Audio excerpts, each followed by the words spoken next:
Hey guys, it's Dale from Lux BMX here, back again with another product video for you. Today we're going to be looking at headsets and everything that you need to know when selecting a new headset for your bike.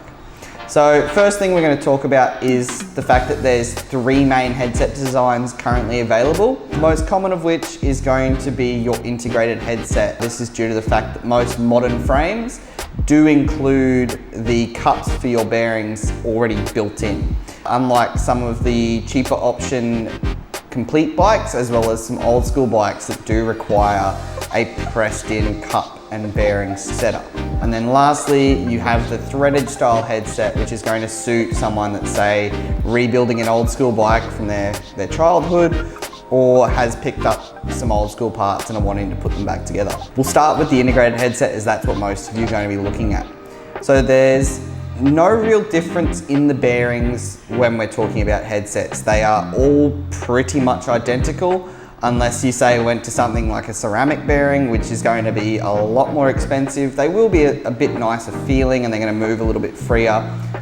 But other than that, there's not really any difference between headset to headset and brand to brand. It's just going to come down to your headset dust cover or top cap that's going to change from headset to headset. For someone like myself that rides a little bit of everything, I run a mid amount of stack height. So when I'm talking about stack height, it's the height between the top of my headset and the bottom of my stem. This is going to dictate what size top cover you're using, how many spaces you're using, and then say for someone that's a bit more trails or bowl orientated, they generally will run their stem slammed on their headset, which means they are not looking for a lot of stack height, so they'll go for a smaller dust cover. When we're talking about that, I'm referring to these two pieces here, and these are a really good example from Odyssey, clearly showing the differences. If you're looking for a low stack height, you'll go for something like the Odyssey Pro headset, which has this nice flat small headset dust cover.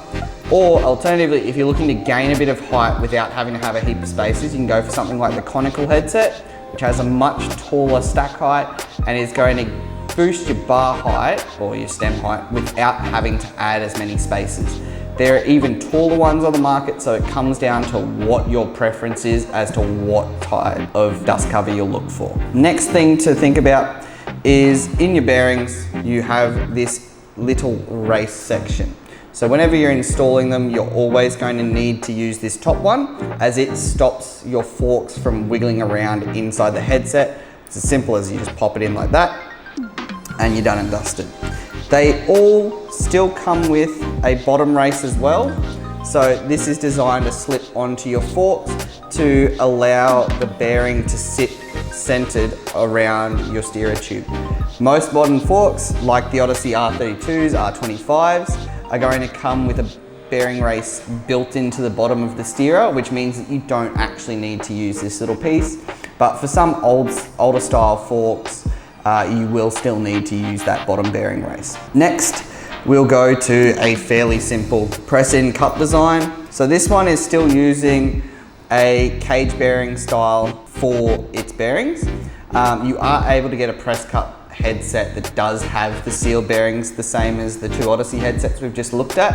However, they're not as common. And most complete bikes will generally use one of these in that lower budget end. So you'll have your bearing that slots into its cup. This cup then presses into your frame and effectively does the same job as what your integrated headset will. There's just a few more pieces to it. It also has its little dust cover, the bearing race, same as what we had with the sealed headsets. I will let you know that you can't use an unsealed bearing race with a sealed bearing, as the shape is totally different. The sealed bearing version has a nice 45-degree angle on it, whereas the unsealed actually has a curve to it, which allows it to sit around those bearings a little bit nicer, so they're not going to be cross-compatible, unfortunately. Lastly, we're looking at the threaded headset. There's not a whole lot of difference between this and the headset that we've just looked at. Same sort of deal. You've got your cup, cage bearing, goes together like that.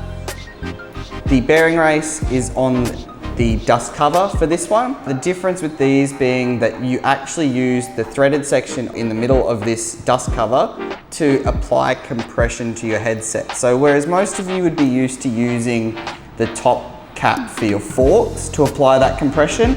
The old school forks didn't actually have this function. So you needed to use a threaded headset and the thread on the outside of your fork to apply that compression to your headset to make sure that everything was seated properly. With both of these unsealed headsets, you will need to pack them full of grease before you do actually install them into the bike. Otherwise, you're gonna find that they wear out really quickly. With the integrated bearings and the sealed options, this isn't quite as important, but you definitely do still need to grease them when you are installing them into your frame to make sure that they get the best longevity possible and stops you having your headset stick in there when you're trying to get it out if you say changing forks or frame. Other than that, there's not a whole lot that you need to know. You just need to keep in mind what style of headset that your frame or bike is using when you are selecting a new one. As always guys, if you have any further questions on any of the products you've seen today or any of the products listed on our website, please feel free to shoot us an email to help@luxbmx.com or get in touch with us via the socials. We're always happy to help. Cheers.